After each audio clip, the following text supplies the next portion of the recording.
Hier, le projet de loi 15, qui met en œuvre de gros changements sur l'administration de la santé au Québec, a été adopté sous bâillon. Vous avez été plusieurs à me demander une explication du projet de loi 15, mais bien honnêtement, je suis pas capable d'en faire une. C'est un projet de loi énorme qui a presque 1200 articles qui a été débattu à l'Assemblée nationale pendant 10 mois. Pendant ce temps-là, on y a apporté 475 amendements, puis c'est dans un domaine que je ne connais pas très bien, celui de la santé. Je m'y retrouve juste pas, puis comme je veux surtout pas vous induire en erreur, j'ai pas fait de vidéo là-dessus. Mais le bâillon, par exemple, ça, on peut en parler. Première chose à comprendre pour comprendre le bâillon, c'est comprendre les procédures parlementaires en général. Comme vous pouvez le deviner, les débats sont structurés avec des règlements très précis à l'Assemblée nationale. Parce que sans ça, on aurait probablement juste 125 députés qui sont tout le temps en train de se crier après. Ce serait pas très productif. Alors, les procédures parlementaires ont beaucoup de règlements à savoir qui a le droit de parler, quand, à propos de quoi, pour combien de temps. Mais ces règlements-là aussi sont assez compliqués et c'est théoriquement possible pour quelqu'un qui les comprend assez bien de faire en sorte qu'un débat s'éternalise, qu'il finisse jamais. Ça fait en sorte que les partis d'opposition, particulièrement quand ils sont minoritaires ou quand ils savent qu'ils vont probablement perdre un vote, vont essayer de repousser le plus longtemps possible la tenue du vote lui-même. Ça s'appelle un filibuster. C'est un terme anglais parce que ça nous vient des États-Unis qui étaient probablement les pionniers dans la pratique du genre. Mais les députés minoritaires qui se livrent à ces stratégies-là font pas juste de l'obstruction pour faire de l'obstruction. Il y a une stratégie derrière ça. Généralement, leur but, c'est de faire en sorte que l'Assemblée nationale n'a pas le temps de tenir un vote à l'intérieur d'un délai particulier.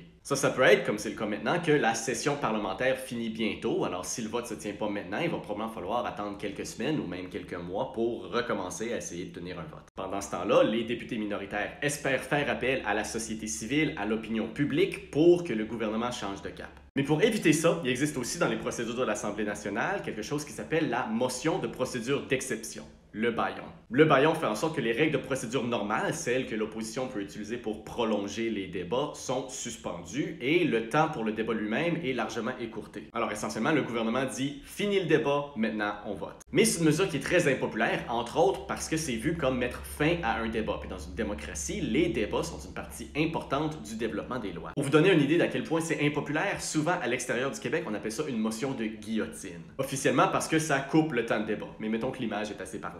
Et c'est ça la procédure que le gouvernement Legault a utilisée hier pour faire adopter le projet de loi 15. Il restait juste quelques heures avant la fin de la session parlementaire et le gouvernement voulait absolument faire adopter le projet de loi avant que les députés partent pour les fêtes. Peut-être parce que, selon leurs calculs politiques, si le débat était prolongé pendant les fêtes, ils risquaient de perdre encore plus d'opinion publique, ce qui les aurait peut-être forcés à faire d'autres changements au projet de loi. Mais malgré son impopularité, le bâillon reste, en général, un outil important aux procédures parlementaires elles-mêmes. Parce que même si les débats sont inévitablement une partie importante des discussions à propos des projets de loi, l'expression démocratique elle-même se passe par le vote des députés et pas seulement par les débats. Alors, ça reste toujours au public de décider si son utilisation était légitime ou non et de s'en rappeler aux prochaines élections.